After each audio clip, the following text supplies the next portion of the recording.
Yeah.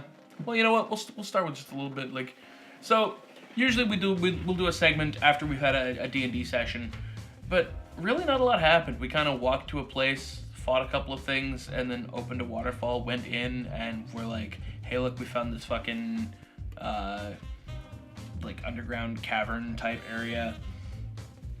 And then we just kind of called it there because everybody had to like fucking work the next day, or you know, had to go to sleep early for other reasons. And one of them wasn't even playing, so we're just gonna kind of. Overall, it was the most successful session yet. Very true. We got a lot more done in that short amount of time than in the last like 2 sessions combined. So thank the Lord that thanks Spaghetti Monster, that you ended the previous session just saying, "I'm going to get this fucking quest." Yeah, well, that was it. I was like, everybody was just fucking a rabble of shit going on. I'm like, I sneak out the back and go get us some fucking work. Anyway, so yeah, you know what? So Screen Rant, don't know if you ever watch any of their stuff or view any of their fucking articles or anything else like that. They posted a really interesting sort of like fan casting the other day. Maybe it was the other day. I don't know when the actual article came out. I just only found it the other day.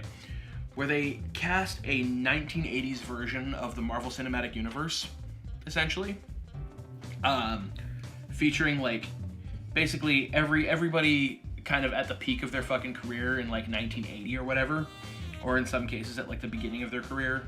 Just whatever, right? Whenever they fucking seemed best suited for this. Usually around about 1980. They had fucking Tony Stark being played by Burt Reynolds, which was fucking awesome. Really enjoyed that. Because, you know, when you think about Tony Stark back in the day in fucking comics, because like I said, I didn't get into Iron Man when I was a kid, but I did go back and read some old comics, right? He always just kind of had the mustache, not the little fucking thing that I've got and that fucking Robert Downey Jr. gets going on, right? He had just a fucking mustache, right? So when you think about Burt Reynolds with this fucking Burt Reynolds stash, like fucking circa Smokey and the Bandit, right? Yeah. And you're like, that guy as Tony Stark, all right, cool. They had like Swayze as Cap, which while I don't personally think Swayze would have been a good fit, at the same time some of the roles he's played means he would probably do okay in it. They had like Michelle Pfeiffer as Black Widow. It's like the most obvious thing. Yeah, very, very obvious. They had Carl Weathers as War Machine, which another fucking great one. Dolph Lundgren as Thor. Alan Rickman as Loki, which that was... Young Alan... See, the thing is, most people look at Alan Rickman and they think Snape. Yeah, no, we're talking young Alan Rickman, like, back when he was, like, Hans Gruber in Die Hard. Before like, that. Even before that, yeah. It was like, we're talking, like, 10 years before that. 8 to 10 years, so... Yeah, well, I mean, Die Hard was, what, 87? No, Die Hard was, like, 89. 89? Was it really? 88, 89. Shit. Keep going. Alright, yeah, whatever. And fuck, who else did they have in that? They had, oh, wow, really? Yeah. Oh, cool. Anyway, they had fucking, of course they had Bill Bixby and Lou Ferrigno as Dr. Banner and the Hulk, because they kind of treated it all as like a what if the Marvel Cinematic Universe was a spin-off from the Incredible Hulk TV series, which I thought that was a pretty fucking great take on it. They had Mel Gibson, like Mad Max era Mel Gibson as Hawkeye. That's so perfect to me. I know. That's perfect. Fucking great. They of course threw Schwarzenegger in as Thanos, which I can see it. Yeah. But yeah, the whole thing. Oh, and Billy D. Williams as Nick Fury. Yeah. Being a much more suave, Lando Calrissian style Nick Fury, but can also get serious when he needs to, right? Instead of Samuel L. Jackson's, I am angry all the time, just sometimes I don't want to show it as much. It was amazing. Like, it was a really good sort of fan cast, and it got me thinking, like, what other movie franchises could we do in kind of that 1980s style, right? Like in if it was cast in decades past, like, who would we have for it, right? And it got us thinking, what about Guardians of the Galaxy? So I threw the idea out there. We started talking about it, but I decided we should save it for this because it was really, really fun. So let's start us off. Star-Lord. Who do you got for Star-Lord? Matthew Broderick.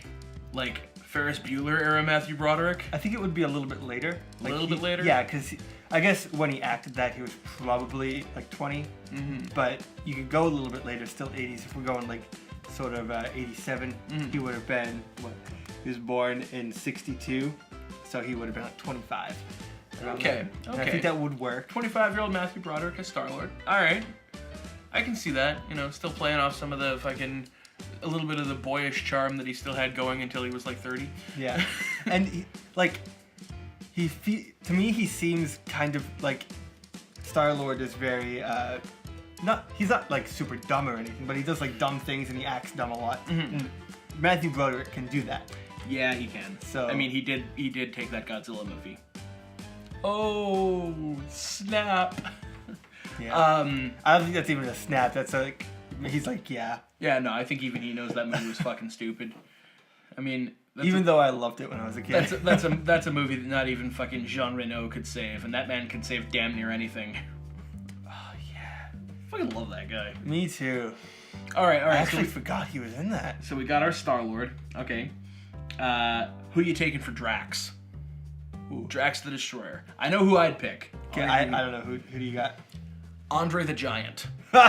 Keep a wrestler, because we had Dave Bautista in Guardians of the Galaxy. Fucking take it back all those years. Andre the Giant. Yep. Yeah. Just have a monstrous fucking Drax. Could you imagine fucking just like, you know, pale green with like red shit all over him, Andre the Giant? That'd be fucking awesome. Yeah. I would pay to see that. Failing that, like if they decided maybe Andre was too big or something like that, I'd still keep it with a wrestler and make it Macho Man Randy Savage. Yeah. Because the Macho Man was always fucking great. Of course, back in those days, they probably would have instead gone with Hulk Hogan, but whatever. Alright. Here's something that I'm thinking. So if we're doing 1980s, then obviously we're not doing CG characters for Rocket and for Groot. So I think they would bring in the talents of, you know, master fucking puppet maker and puppeteer Jim Henson. You know, get Frank Oz in there too, because he helps work all that shit too, right? Like basically get Jim Henson's production company to handle Rocket and Groot. Yeah. And for voices, Billy Crystal for Rocket. Billy Crystal for Rocket, okay? I'm sticking with that. Mm-hmm. And for Groot, who would you want to use for Groot? I mean, all they'd really be saying is "I am Groot," but yeah, you need like a recognizable voice in there. Even though Vin Diesel wasn't really recognizable. Who did Optimus Prime's voice? Peter Cullen. Peter Cullen as Groot?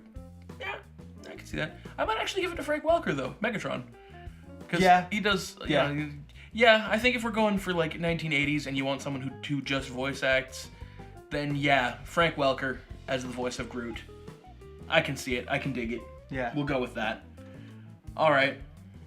Here comes the big question. Gamora, who you got? I'm literally right now looking at 80s actresses. Oh. Kirstie Alley. Hey, she was hot in the 80s. Yeah. I might actually go with that. She played a hot alien before. She played fucking Lieutenant Savick, man. That's right. Yeah, she was the first Lieutenant Savick, and she was fucking hot back then. Yeah. I might actually go for that. Look, I think I saw someone else that I was thinking of here. But that's actually not a bad choice. No, that's really not a bad choice. I mean, you started off saying it's kind of a joke, but then you think about it and it's like, no, she was, yeah. 80s Meg Ryan. Also a good choice. Wow, I got the two girls mixed up in that movie. The green one was Gamora. Yeah. And Nova? Was that the blue one? No. She was... what's her name? God, I can't even remember now. See, I think... All I know is she was that chick from Doctor Who. Meg Ryan would be good for Nova, or whatever her name was. No, Nova's the fucking dude with the things on his chest that's a superhero that wasn't actually in that movie, but there were members of his... It's an N. 4-letter N word.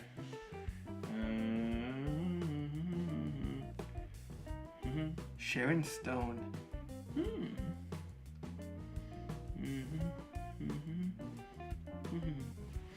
just gonna fucking go through the cast here and see who else we fucking have here. Sigourney Weaver. Also a good choice. Yeah. Like, damn. Damn, son. What do we got? Drax, Rocket. Nebula, not 4 letters. No, not 4 letters at all. But, yeah. Okay, so Meg Ryan for Nebula. Yeah. Alright, and so then who we got for Gamora? Well, there was, Yeah. There was Kirstie Alley. Kirstie Alley, there was, Sharon Stone. Though, mind you, there wasn't very many, like, black actresses, and I think a black actress fits the role Well, yeah. very well. Let's see if I can find someone of color here. Whoopi Goldberg. As a badass ass-kicking assassin alien chick, maybe not.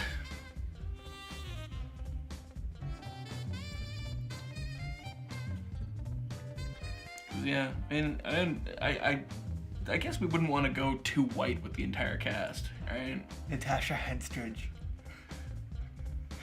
It just popped into my head. I don't know why. Like, close our eyes and play. I'm Natasha Henstridge. I remember that.